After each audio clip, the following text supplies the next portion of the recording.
Hi అండి. మీకు సింపుల్‌గా రవ్వ ఉప్మా ఎలా చేసుకోవాలో తెలుసా? ఒకవేళ తెలియకపోతే చివరి వరకు ఈ వీడియోని స్కిప్ చేయకుండా చూసేయండి. ఫస్ట్ అయితే నాకు కావాల్సిన పదార్థాలను నీట్‌గా కడిగేసుకున్నాను. ఆ తర్వాత చకచకా కట్ చేసేసాను. ఆనియన్స్, ఆ తర్వాత పచ్చిమిర్చి కూడా కట్ చేసేసుకున్నాను. ఆ తర్వాత మనకు కావాల్సిన అల్లము టేస్ట్‌కి అది దంచేసుకొని పెట్టుకున్నానండి. నీకు కంప్లీట్‌గా ఏమేమి కావాలో చూపిస్తాను. ఆనియన్స్, కరివేపాకు, కొత్తిమీర, అల్లం, పచ్చిమిర్చి. ఆ తర్వాత పొయ్యి మీద ఒక గిన్నె బాండీ పెట్టుకొని దానిలో అయితే రవ్వ అయితే నేను రోస్ట్ చేస్తున్నానండి.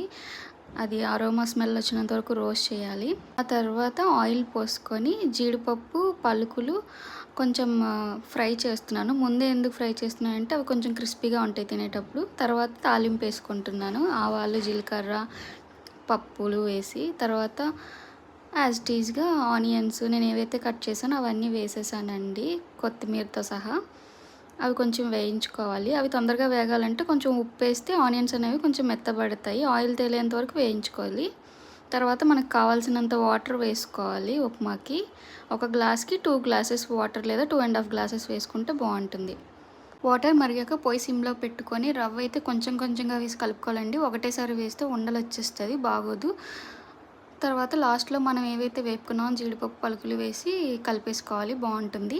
వీడియో మీకు నచ్చితే లైక్ చేయండి. Thank you.